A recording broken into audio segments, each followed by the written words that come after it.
Important positive midah, positive trait. Can anyone guess which one is the most important midah to possess? A positive midah. Kindness, simcha. These are all beautiful midot. What is that? Being grateful. This beautiful, important midah. But there's one that's the most important of all the midot that you can ever possess. If you don't have it, you have nothing. If you have it, you have quite a bit. Humility. Humility is also important, but it's not the most important. Emet. Emet. Midat ha-emet. Truth. So tonight we're speaking about truth, and I'm sure you can guess what's next week. Sheker. The opposite of truth. Okay. In order for us to talk about truth, we have to first define it. A lot of people think that it's okay, it is acceptable for each one to have his own set of truth. Truth is really something absolute. What is not truth is false. There cannot be more than one truth. And that's really common sense, it's logic. I saw a saying which pretty much says it in different words. You are entitled to your own opinion, but not to your own facts. Does everyone understand this expression? You're entitled to your own opinion, but not to your own facts. I mean, facts are facts. Either it's this or it's that. It's not that there are different sets of facts in any particular situation. But if you try to do some research about truth, how the non-Jewish world sees it, you will find that philosophers actually attempted to understand it and to define it in their own ways, and there are various theories about truth. But I would like to say that it's all a play of words. No matter how you look at it, how you cut it, they avoided the ultimate truth. And that is why they could not agree on what is truth. And the ultimate truth is Hashem. Hashem emet. Hashem is true. And only once you begin with that point, as a starting point, can you begin to understand everything else that revolves around that. But without introducing that, you're going to have a very difficult time in convincing others of what the truth is. And that is where people become a little bit confused in thinking, what's wrong with each one believing in his own truth? Who's to say that one is more true than the other, and so forth. So it is important to keep in mind that if we want to understand what the truth is, other than speaking the truth, which we'll talk about, of course, as well, we have to begin with this important point, the starting point called Hashem. Hashem being the ultimate truth. But what is truth? Truth is not necessarily what you see as a fact. Because sometimes what you know and see as a fact is asur, is forbidden for you to tell others about. It could be lashon hara, but it's the truth.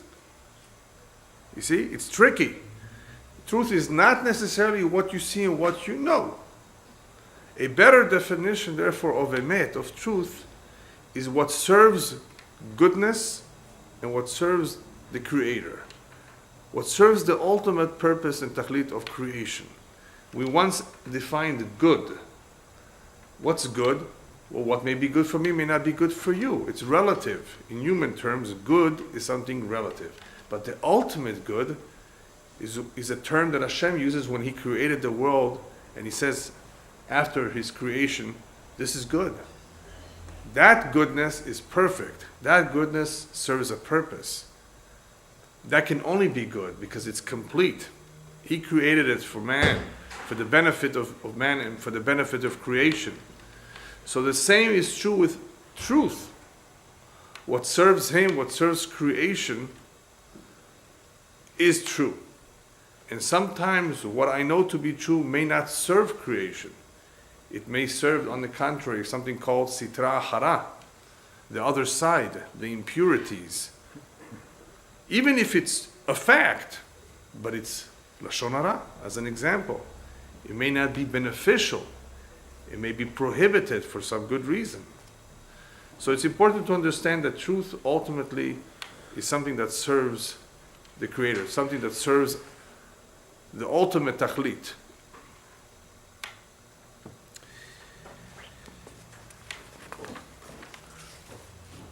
Even though we go through life learning many things,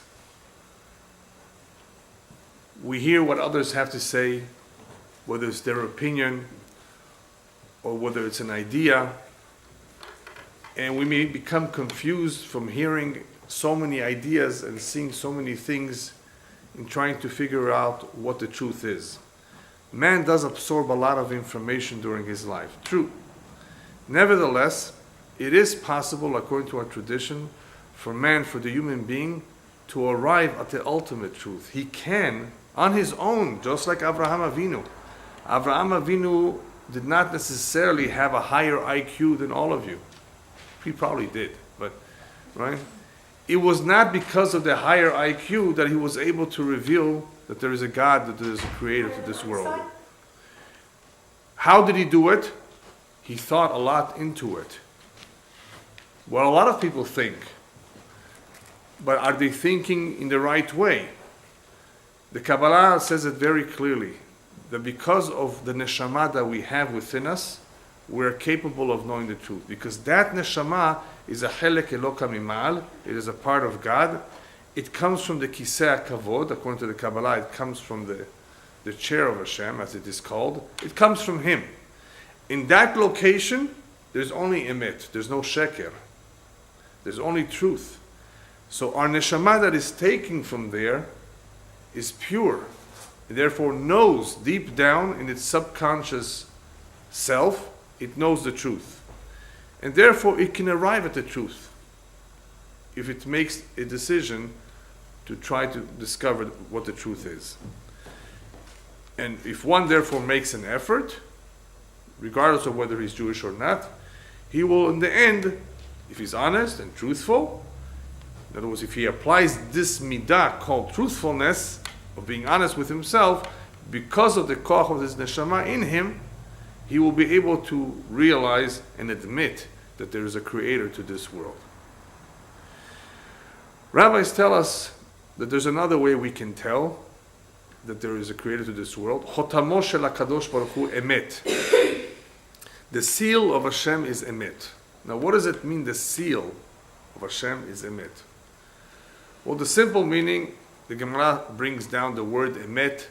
Aleph is the first letter, Taf is the last letter, Mem is right in the middle. Hashem is the first, Hashem is the last, Hashem will always be around. That is one way of understanding the seal. The seal meaning the essence of Hashem is something that we cannot, of course, fully comprehend, but it's something that will always be around, was always around. He's everything. So his seal represents his essence. But there's more to that. The Pasuk says, Kol orchot Hashem chesed ve'emet. All the ways of Hashem, the way he conducts himself in this world, the entire creation bespeaks of what he is, of who he is. The ways of Hashem are chesed ve'emet. In other words, if you analyze the creation, if you see his doings, it's all about truth, it's all about kindness and about goodness. So his seal, his mark, is in creation, in his ways and in his deeds. That is an additional idea of Chotamo Shel Emet, or Chotamo Shel Hashem. Also, in every part of creation, in every detail, in every cell, you can see Hashem's imprint, his handiwork, the harmony, the beauty, the design, and everything. So the seal of Hashem, the essence of Hashem, can be also found in everything that exists. His imprint, his seal. Another way to look at it Kabbalistically is mentioned by the Maharal Prague. Look at the word emet. From the letter Aleph to the letter Mem, there's 13 letters. And from the letter Mem afterwards till the end, the last letter Tav, there's an additional 13 letters. I'm talking about including the end letters of Kaf Sofit, Mem Sofit, Nun Sofit. If you count the letters, you will have 13 till Mem and an additional 13 from Mem, after Mem till the end. 13 is what? Echad. Echad, the numerical value of the word Echad is 13. And obviously you have 13, you have 13, you have 26, which is also the name of Hashem. So Kabbalistically, this is the Chotamo Shel Hashem, this is the seal of Hashem, which is represented by the word Echad, before the Mem and after the Mem. Just another idea of the seal of Hashem. Therefore, the Kabbalah explains that whoever uses this midah of emet to analyze his neshama, where it comes from, what it's doing here, you begin to ask questions and you use your neshama, not your feelings, not your desires, but your neshama. If you use the koch of the neshama to figure out things, you will be able to discern, you'll be able to figure out the truth about creation. Not everything, we don't know everything there is to know, but you will be able to see with much more clarity. This is one way, of course, that a person can reach to know the truth. There is an additional way, which we'll talk about a little bit later. One who's not such a big thinker, one who does not analyze as much, can nevertheless come to know the truth. One, of course, who learns Torah and is truthful in his mannerism, in his conduct, will also be able to know what is right from what is wrong. Because it's not enough to just know the truth. What am I supposed to do now? Without the Torah as a map, as a guide, we will not necessarily know everything. Some things, perhaps, that make sense. As the rabbis tell us, had we not had the Torah, we would be able to figure out some things even from animals. We will be able to learn certain characteristics from birds, from cats, from ants. There's certain things that we would know on our own, but we still need the Torah because there are so many things in life. Business, for example. There's so many details about business law. How to conduct oneself properly, truthfully, honestly, that without the Shulchan Aruch, without halachot guiding our life, we may be biased in thinking that this is the right thing to do. But are we really objective? Without Torah, it is difficult to be objective. So this is an additional tool, together with the midah of emet, of wanting to do the right thing, the correct thing, the true thing, that we will hopefully be able to accomplish what is expected of us. The fulfillment of the mitzvot according to the ways that Hashem set up for us. We find many, many pesukim in the Tanakh about the importance of this midah, about how beautiful it is, one who always speaks the truth, how when one departs this world, only those who spoke the truth and were honest will be with Hashem. As the pasuk says in Tehillim, Mi yagur be'aolecha, mi yishkom b'makom kodshecha, olech tamim, ufoel tzedek, v'dover emet bilvavo. Those who are sincere, those who are just and upright, those who speak the truth in their heart. Now here is an interesting additional word that we need to understand. What did David HaMelech have in mind when he said, v'dover emet bilvavo, in your heart? How do you speak the truth in your heart? Rabbis tell us that the tzaddikim, the chachamim in the past, spoke truth even in their heart. What that means is that if they intended to do something in a particular way, they did not change their mind. If they had intended through their thoughts, even though they didn't verbalize it, they didn't make a promise, they intended to do something, they kept it that way. For example, if they intended to sell something for a certain price, that was their idea, but somebody came to them who was ignorant and they could have easily charged them more, Still, since they had fixed a price in their mind, they went along with it. And there's a story of a rabbi who was at his store, and he was in the middle of Kriyat Shema, or the middle of the Amidah, in a place where he could not answer or talk. And a non-Jew came and wanted to buy something, and the rabbi did not answer. So the non-Jew understood from that, his impression was that the rabbi does not agree with his price. So he says, Rabbi, I'll raise it. I'll pay you more for it. No answer, no response. He raises it again and again, time after time. No response. Wow, the rabbi wants so much money for it. He's willing to give him more money. Finally, he finishes his prayer and he says, here, take what you wanted for the original price that you had come to pay, because that is what I had in mind to charge you. I'm not going to take advantage of you just because you thought I wanted more, where in fact I was praying and couldn't answer you. This is what I had in mind, and a word is a word, a thought is a thought. How many people do that? That's the way it should be. What's wrong with doing that? What's wrong with, in the same way we have to keep our word, what's wrong with keeping your thought? That was my original intent. Do so. Why take advantage? Why? What's wrong with it? Now, in order to properly understand why people take advantage, you have to come back next week when we speak about sheker. When we speak about sheker, we're really going to take apart this whole opposite midah of emet. But a little bit we'll discuss tonight too, of why emet is so difficult. But it shouldn't be.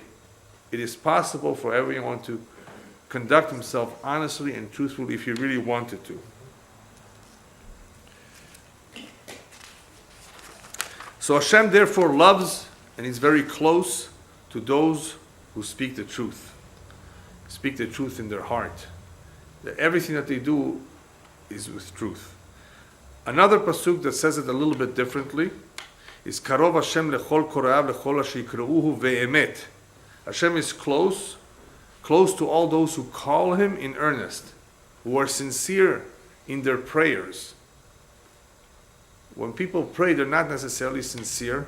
They're not really asking from the bottom of their heart. And even if they are, they may be thinking about all kinds of other things. They're not necessarily thinking about Hashem, about their relationship with Hashem. So, Karov Hashem lechol korav, to who is Hashem close? To who does he listen? To those who are close to him. To those who call him in a sincere way. They mean what they say. They keep their word. They made a commitment, a neder, for example. Somebody makes a promise and doesn't keep his promise. This man is not an honest, not a sincere person. His words are cheap. So his prayer is cheap. It's very simple. So Hashem listens to those who are serious, to those who are sincere. Another very important pasuk that describes the Jewish people's real nature is a pasuk in Zephaniah. Zephaniah Hanavi, that says like this: She'erit Yisrael lo yasu avla velo yidabru kazav velo yimatzeh befihem lashon tarmit.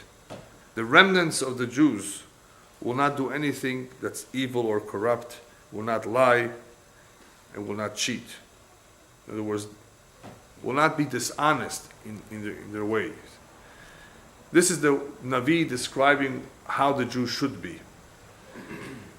And because this is the way it should be, the Chachamim put tremendous emphasis on being very careful not to mislead even Goyim. Don't think just because this man is not Jewish that you can do anything you want, that the mitzvot are only to be kept amongst Jews. On the contrary, you may be making a big Hilul Hashem, desecrating the name of Hashem, if you cheat him, if you lie to a Goy. On the other hand, you could be doing a big Kiddush Hashem if you return some change that he gave you too much, that you may not have to. You feel you're already gone 10 miles away. And if you're close by, then what's the big deal? But let's say you've gone home already. Would you go back to give the store owner more money that you received by mistake? He gave you a $50 bill instead of a $5 bill. Of change? Would you go back and give it to him? So that's why the Chachamim told us to be very careful, and there's many, many reasons for this. One is not only about being honest, but it has to do with what the Kabbalah explains, that Chaz v'Shalom, when we cheat or take from others, especially from Goyim, it eventually will come to haunt us.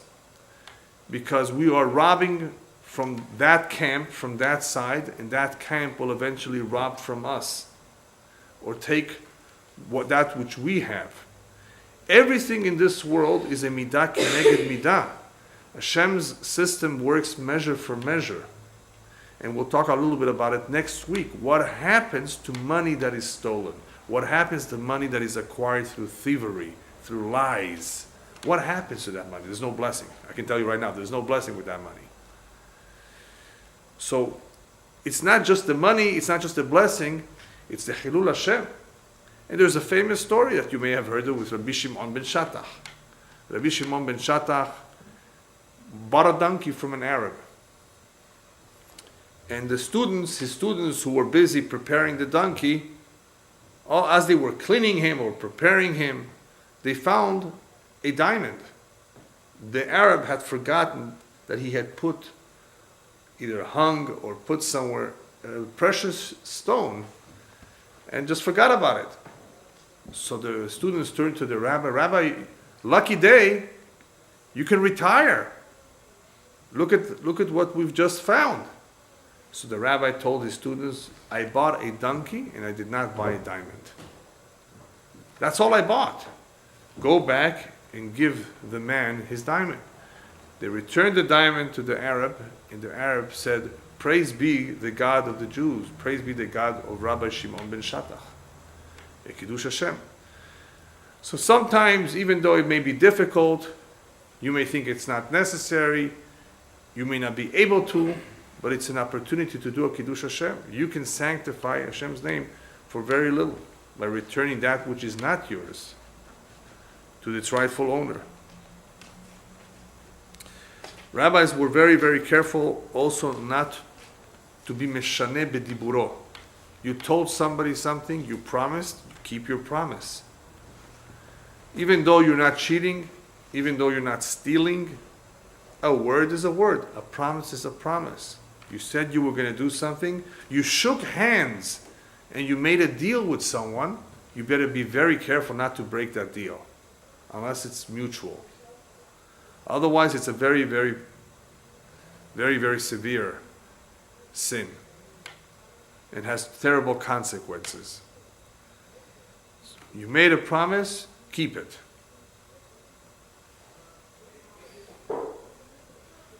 This week's parasha is Parashat Yitro. And in this week's parasha, we see an additional emphasis on emet in another form. Judges. Judges have to judge, have to resolve disputes. And Yitro, the father of Moshe, tells him, listen, when you go about choosing judges, make sure that they're Anshei Chayil, God-fearing, strong people who are not afraid of anyone. Right? That's a very important condition, qualification. And it says, Anshei Emet Sonei Vatza, truthful men who hate Batza. Batza means money, stealing the money, taking the money in illegal ways. That's Batza. What's interesting about this is that even though this is obvious, this is so clear, that you better have good judges, you can't have a corrupt system, there's an emphasis over here on the two, Anshei Emet Sonei Batza, right next to each other. Truthful people who hate money. Hate money? Who hates money? In other words, they don't value the money as much. You can't buy them, you can't bribe them with the money. Either because they're wealthy or because they simply understand that this is worthless. You need to have individuals with that kind of a personality. They will not fall for money. And the rabbis explained to us that if you really want to test an individual on how honest he is, the greatest test is in areas of money. Lend him money, and see if he remembers to pay it back. If he doesn't, you can't trust him. Forget it. Gamarno. Anybody who's honest will write it down. I borrowed this money. Now, you should not lend money unless, of course, there's witnesses, unless, of course, you wrote a contract. Why? There are many things that can go wrong.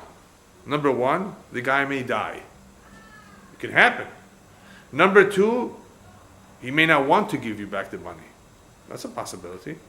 Number three, he may want to, but he doesn't have it. He lost all his money. There's so many possibilities, like they say, Murphy's Law. If anything can go wrong, it will go wrong. Never therefore give more than what you're willing to lose. Because if you gave it, there's a 50-50 chance you're not going to get it back. So if you're going to give money to somebody, just assume 50% there's a chance you're not going to see that money back. Then therefore, only give what you're willing to lose. And then you won't be sorry. Very simple rule. But unfortunately, the mistakes repeat themselves in every generation. People fall for the same mistake. It's a great deal. He promised me 20% return on my money. If it's too good to be true, it can't be true. Right? That's what they tell you. It's too good to be true. Are you going to really fall for it? Oh, I'm sure. I trust him. You trust him? Let's say he's honest. Let's say you trust him. There are other reasons why the thing can fall apart. Maybe he thought it was a good deal. He wasn't telling you all the details. Be careful. The greatest test of honesty is in money. If you want to know if somebody's honest, test him with money. How he's careful with money, what he does with other people's money. There's a lot of ways to test. But that's one way. Anshe emet, truthful people, honest people, is when it comes to areas of money, they're extremely careful with other people's money. How they handle other people's property. That too. Rabbis tell us that not only judges, but the entire world. In Pirkei Avot it says, "Ha'olam omed al shlosha dvarim, al adin, al ha'emet, ve'al ha'shalom," on justice, on truth, and on peace. If we lack justice, we lack peace, we lack emet, truth, the world would fall apart. Look what's happening today. It's already falling apart. That's because we're missing shalom in many countries. We're missing din. We're missing emet, of course. So the world cannot continue to prosper, to function properly, to exist, because the pillars, the important pillars, are missing. And that is what the Kabbalah explains, that if down here below there is b'gida, if there is treason, and there's lack of honesty and truth, then in essence, it's a clear denial of Hashem's existence, Chas v'Shalom, in the world. People therefore feel they're not accountable. They lose their kesher, their connection with God. By being so untruthful, by being so dishonest, this is what it leads to.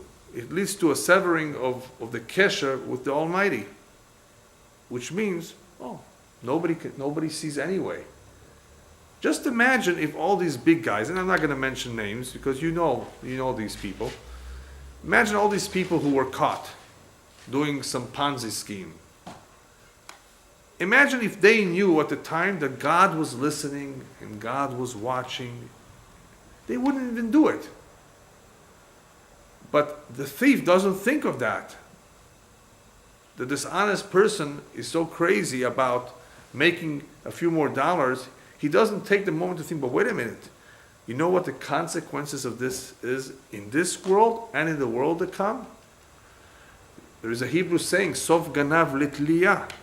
The end of a thief is that he ends up in the gallows. In the end, he will be caught. Something will happen to him. Doesn't he know this? It's written all over. It has happened to so many people before him. There's a cute story about a rabbi who once went collecting money for an important cause. He was about to give up. He didn't do well. In the meantime, they told him, listen, there's a Jewish prisoner sitting in jail. Can you go speak to him and give him some musar? Perhaps speak to him, give him a speech about what he did. What did he do? He's a thief, and he got caught. So speak to him. Maybe he'll do teshuvah. And the rabbi was about to go home because he was not successful in raising funds. He figured, okay, I'll do a mitzvah. He goes to the jail, and he tells the thief off. You see, crime doesn't pay. You're caught. He says, Rabbi, you got it all wrong. If I didn't succeed the first time, I'll try again, and I'll succeed the second time. The rabbi said, wow, if the thief can think that way, then for sure I can do that. If I did not succeed the first time, I'm going to try again. He learned something from the thief.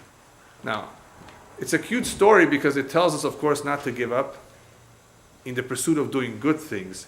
But what's the psychology or the mentality of the thief? He's going to try again. He really thinks he can get away with it. All those people who are speeding with their cars and their cops are chasing them, it happens almost every day. What are they thinking? For us, for Jews, okay, let's say you do succeed in getting away with it. But what about upstairs? They have cameras, better than the ones down here below. Right? You're going to get away from it there? Come on. So it is a form of denial. It is a form of denial that at that very moment, he doesn't believe. And that is why the Torah says a ganav gets a penalty of paying double if he's caught. Whereas an armed robber doesn't have that penalty. Why not? An armed robber robs in the middle of daylight. He's not afraid of human beings, and he's not afraid of God. Broad daylight. A thief does it at night, quietly, hiding. He doesn't want to be caught by human beings, right? So the Torah says, you have more fear for humans than you have for Hashem? You're going to pay double. You're going to get a knas. You're going to get a penalty. You're going to be penalized for doing that. That's worse.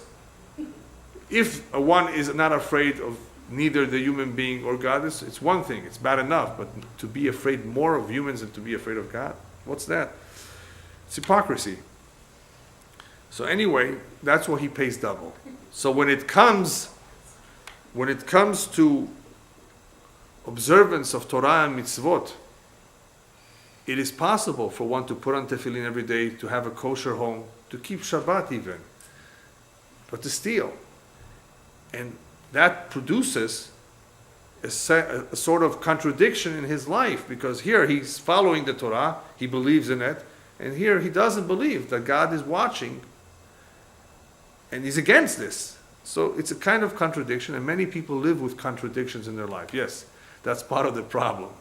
And that is why we have teshuvah. We need to correct our mistakes, because sometimes we are contradicting ourselves in doing some things and not the other. Just that when it comes to thievery, obviously, it's much more serious than other areas of the Torah, because you're hurting other people. Cheating and lying and stealing, it's not just between you and God, you're also hurting other individuals. And that is why it is something much more serious.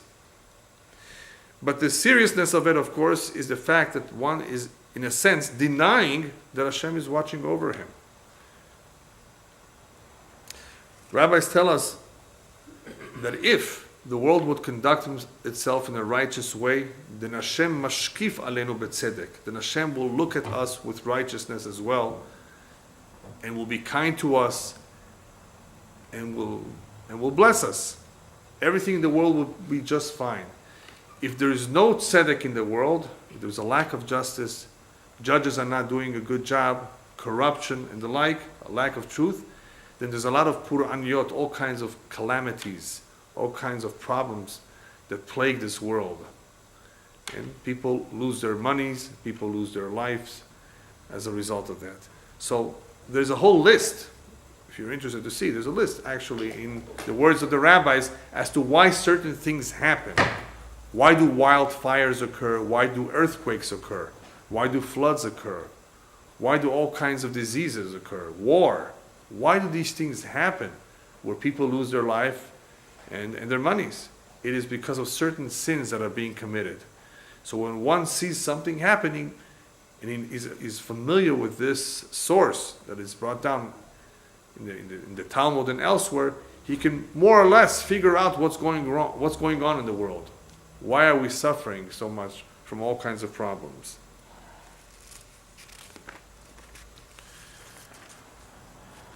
This midah of emet is important to begin with children.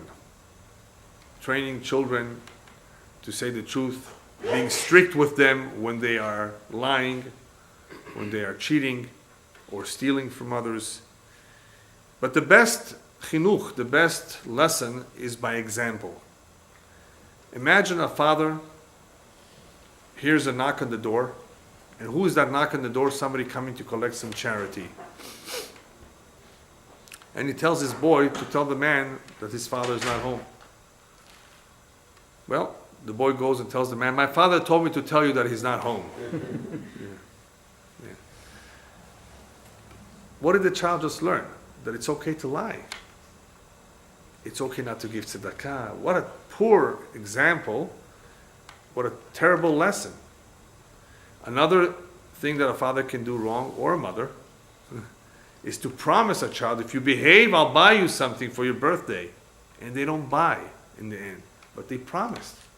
Remember we said in the very beginning, promise, keep your word. If you can't keep your word, then don't promise, or promise something smaller. Don't teach your child that it's okay to promise and not you keep your word. Anybody entering a new business venture and wants to succeed, wants the business to grow and prosper, there's a certain way, there's a certain segula that will give it a better chance for success, especially if it's partnership. Because in partnerships, there's a lot of room for unfortunately, for cheating and for lying and for misleading. There was once a rabbi who told a businessman who's about to enter in a new venture,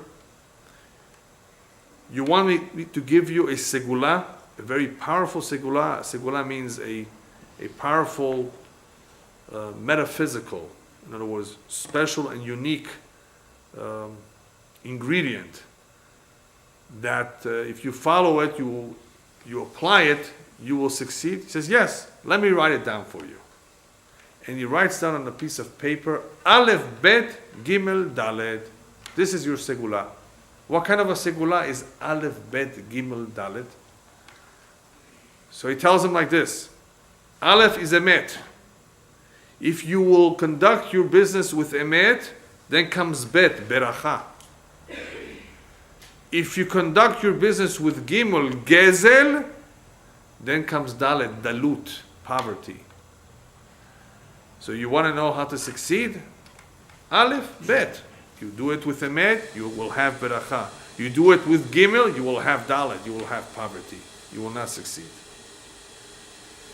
So it's not just a matter of being honest, being truthful, beautiful midah. It is something that will affect our life, will affect our parnasah. It's also a segula for arichut yamim, for a long life. There's a famous Gemara of a great rabbi who arrived in town, got married. This was a very special town. The name of this town was Kushta. Kushta means truth in Aramaic. They only spoke the truth. They never said lies. The entire city. And because of that, this town was known that everybody lived their full life. Nobody lived to 40, 50. Everybody lived to 80, 90, 100, 110. Complete life. Nobody ever died young before their time because they spoke the truth. So this man gets married to somebody from this town and has 2 children.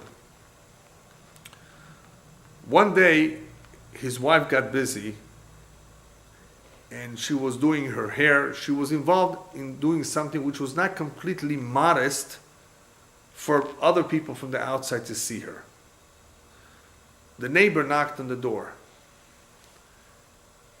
and she asked to come in to speak to his wife. So the rabbi, being in a very uncomfortable situation, did not want to tell her where his wife was and what she was doing, by mistake told the neighbor, my wife is not home. These 2 children died in a short time. As soon as the people in the community heard about the funeral of 2 children, they said, please leave our city. You apparently said a lie. This has never happened to us. And even though this was a situation where, that was his best answer, he didn't really want to lie, but because this city was always speaking the truth, obviously it was a holy place, and any small lie, even a white lie, right, was unacceptable. And the accusation came down hard on him. There are times, by the way, don't misunderstand me, there are times you're allowed to say a lie, and that is when you compliment your wife and you tell her how beautiful she is. And first of all, it's not a lie, it's true, right? But you're saying it not because you really think so at that moment, but because you want to make her feel good. The rabbis say it's welcome, and it's good, and it's a mitzvah to do it. This is how you will have shalom bayit. You will have peace at home.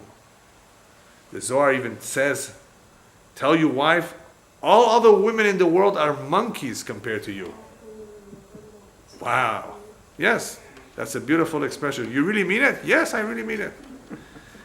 When you go to a wedding and you see your friend who just married someone, and you wonder to yourself, I can't see how he chose her.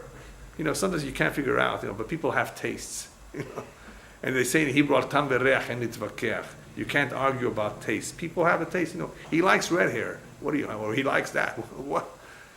Go over to your friend and tell him, "Kol hakavod, you have good taste. Your wife, Miss America."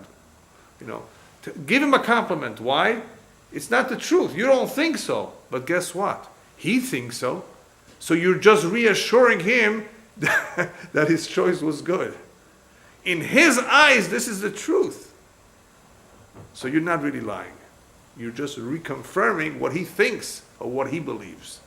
So sometimes it's okay to do these things, but very, very few times. Don't take this to mean that, you have a free hand to lie whenever you want. There are a few exceptions. Okay, so we spoke about more or less what truth is, how important truth is, how the world cannot exist without truth. Why is truth so difficult to come by? People have a hard time admitting the truth, speaking the truth. Why is it so hard? The Meiri, a great rabbi who lived a few hundred years ago, said the following words: "Ha'emet hi kveda v'lachen nosea hem mu'atim." Truth is heavy. That is why there are so few people who are willing to bear it, to carry it. Truth is heavy. Ze mechayev, as we say in Hebrew. It obligates you. Once you admit the truth, once you believe in the truth, it obligates you to live a certain way. People don't want to be obligated. People don't want to be limited. And that is where evolution and all the theories associated with evolution came about. Because religion is limiting. To believe in a God obligates you to live a certain lifestyle. You can't do what you want. So therefore it's just easier to not believe it and to make up another story, another explanation of how we came here and how the world was created. I didn't say that only. One of the students of Darwin said that in a book called Confession of an Atheist. Confession of an Atheist. Why he was an atheist. Why his teacher was an atheist. The real reasons of what led them to believe that. So truth is heavy. It's therefore not something that everybody wants to have or carry.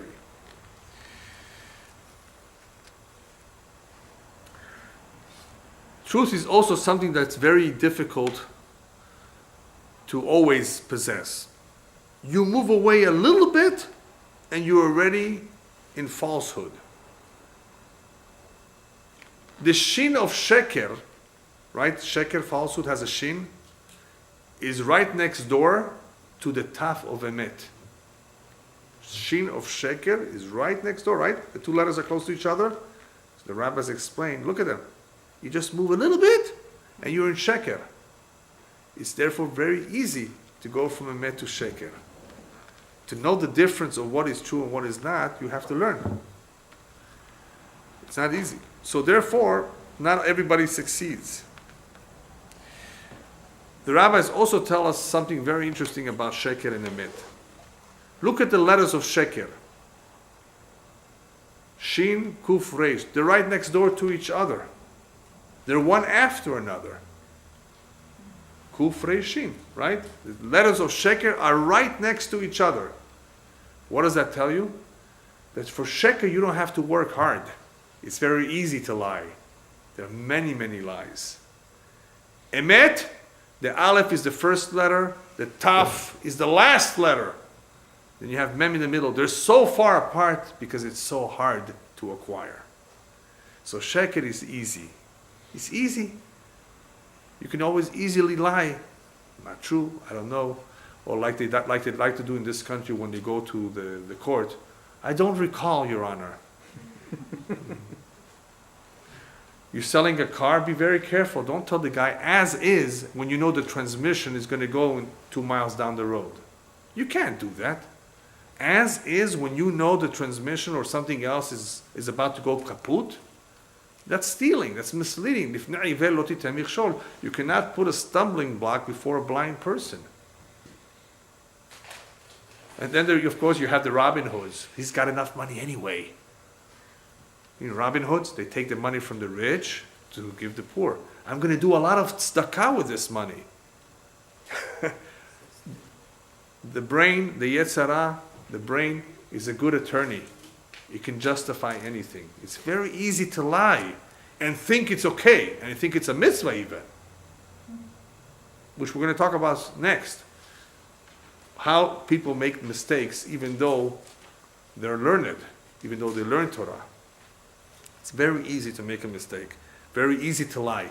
Emet, the letters of emet are so much farther apart, it is harder to get by.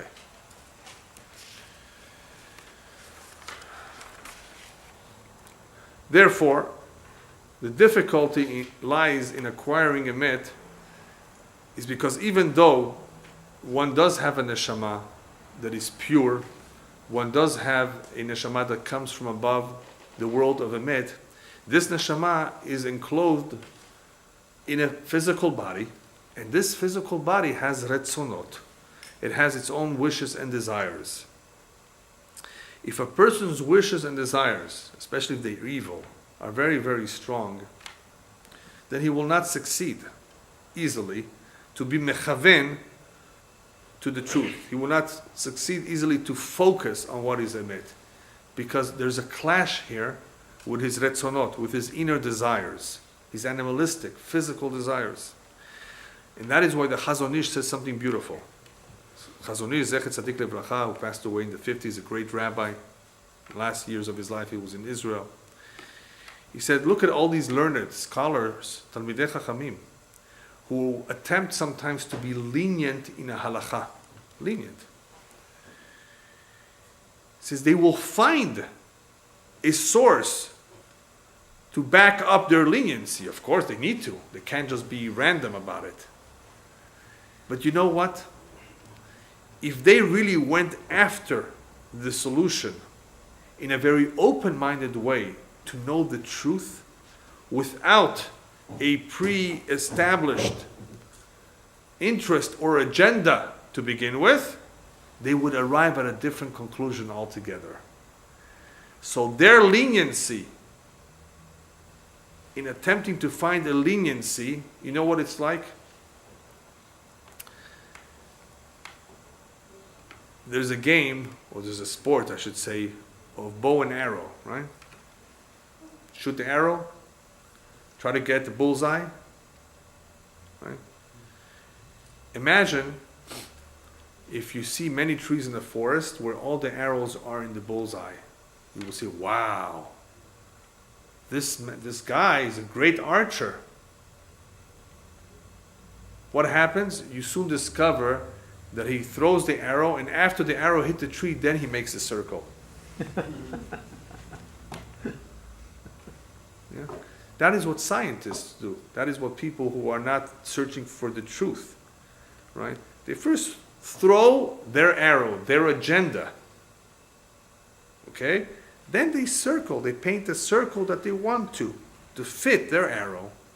They've made up their mind. There is no God, Chas v'Shalom. That's out of the question.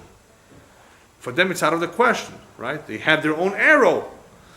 They threw their arrow, shot the arrow, and then they drew the circle. Same thing with a Talmid Chacham, a big rabbi. If that's what he's going to do, if he's going to begin with his arrow, what he wants to do and what he wants to say, and then he's going to paint a circle, that's not going to be a good conclusion.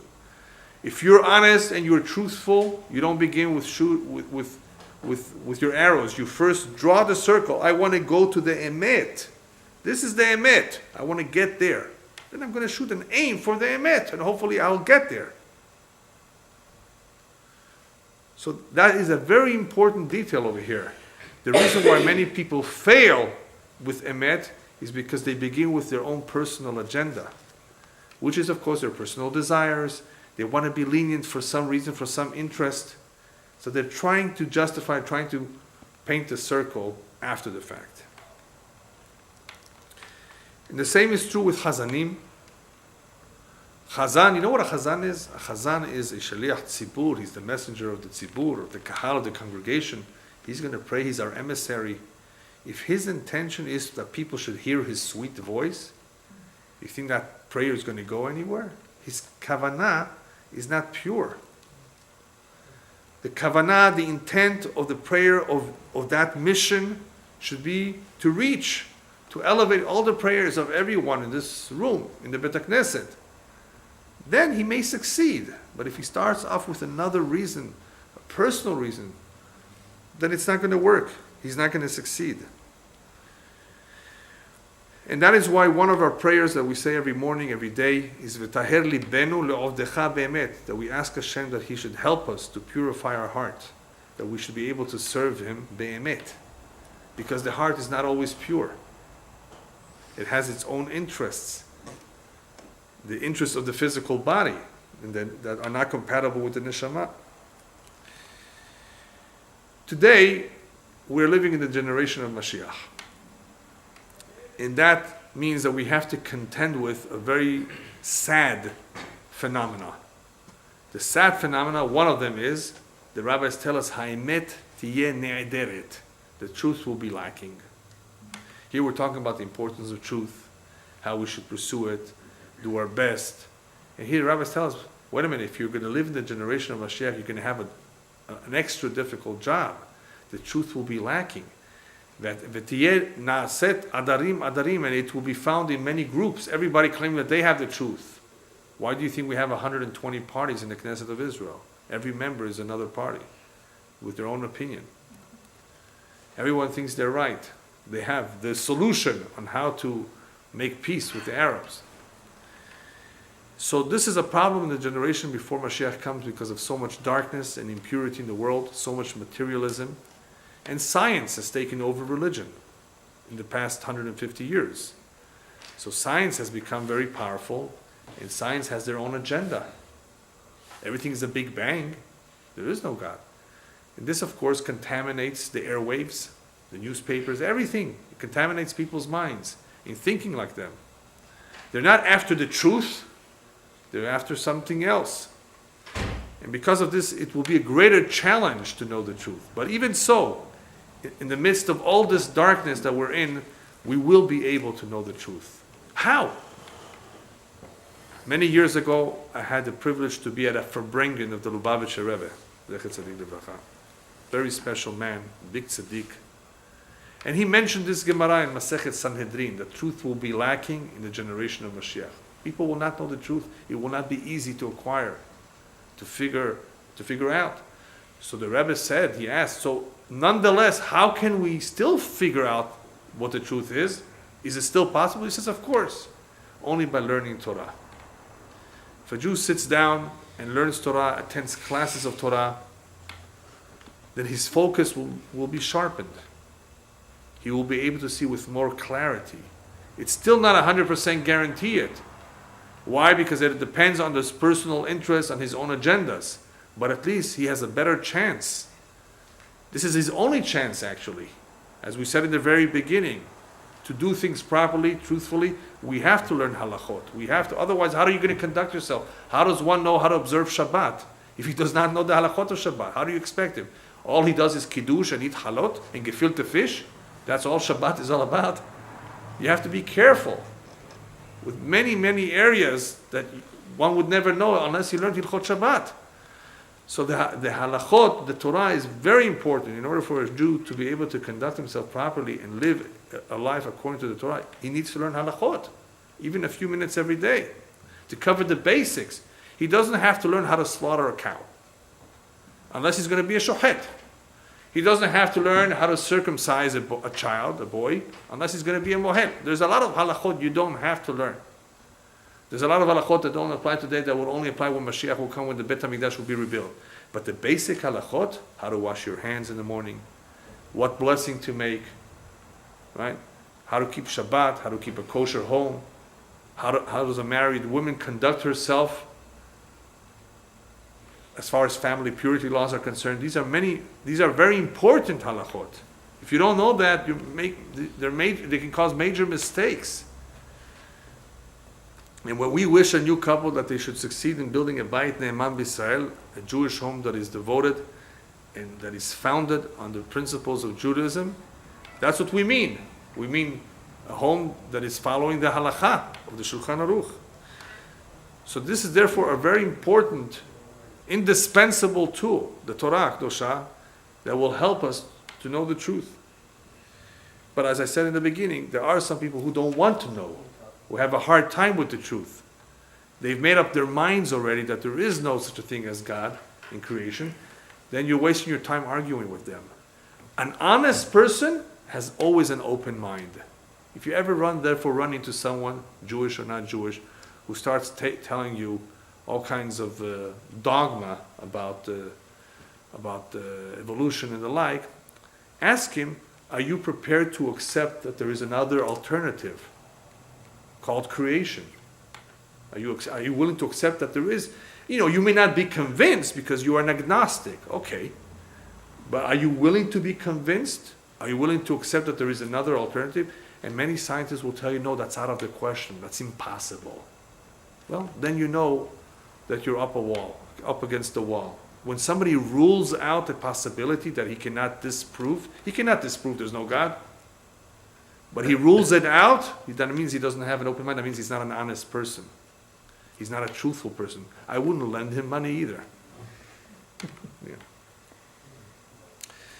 Kabbalah tells us something very special for those of you who have many dreams. Dreams, they come in all kinds of forms and shapes. Most of them are not true. Most of them are things of the past, memories, and the like. But the Kabbalah says something very interesting. What happens in the dream is the physical body is at rest. Especially right before you wake up in the morning, the food has been digested already. So the dreams that you have right before you wake up are purer. There's not so much garbage because the food is gone, and a lot of the food sometimes causes our mind to wander, and we have all this imagination in our dreams too. But right before the morning, especially if you ate many hours ago, there's a better chance that there might be some true dreams. However, the Kabbalah says, if an individual speaks the truth, thinks the truth, has pure thoughts, then the chances are that his dreams will also be true. Because those true dreams come from the world of above, the world of truth, where there's no sheker.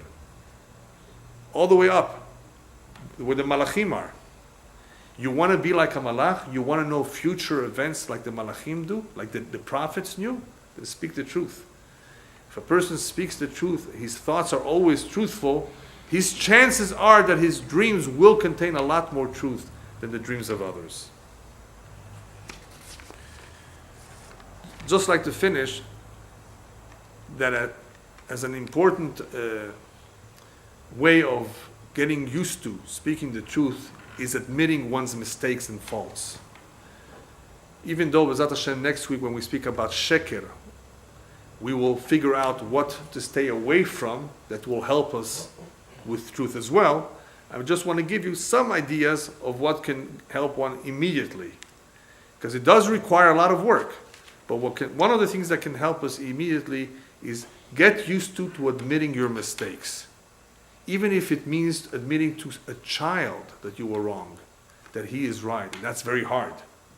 That's sometimes very hard for people to do, to admit a mistake, a fault, when you know you're wrong. That is one way that you can help yourself to get used to speaking the truth. A Baal Teshuvah who will train himself to speak the truth, that midah of truth will help him to continue to be a Baal Teshuvah for the rest of his life. There was a story of an individual who was given this advice. He had a murderous instinct. He used to kill. The rabbi told him, listen, you don't want to go back to your old ways, right? No. I advise you to always say the truth. Always say the truth and you will never fall. You will never make a mistake. And you will remain a real Baal Teshuvah for the rest of your life. Remember, he's a murderer. One day he got upset at his neighbor and he took out the knife and he went to kill him. And somebody saw him. Yankel, where are you going? He has to say the truth. I'm going to kill my neighbor. He says, oh no, I just told everybody what I'm about to do. He stopped himself and went back home. Okay? He's ashamed. And he can't do it. There's going to be witnesses too. If you speak the truth, you're going to stay out of trouble. One of the best advices, however, on how to speak the truth and how to be a truthful person is what the Pasuk tells us. The Pasuk says something very interesting. Emet me'eretz titzmach. Truth will grow from the ground. So one rabbi asked, how do you get truth to emerge from the ground? He says, when you bury sheker. When you bury the seeds of sheker, then you get the truth. So we have to bury sheker. That is something we will be speaking about next week. How do we bury sheker? Because that will be the best segula in order to get truth. You want to get truth, you have to first bury the problems of sheker. The good news, of course, is that very soon, even though we're in the days, in the generation of Mashiach, the Navi says that very, very soon, Ki malei haaretz et Hashem kamayim layam mechasim de'at.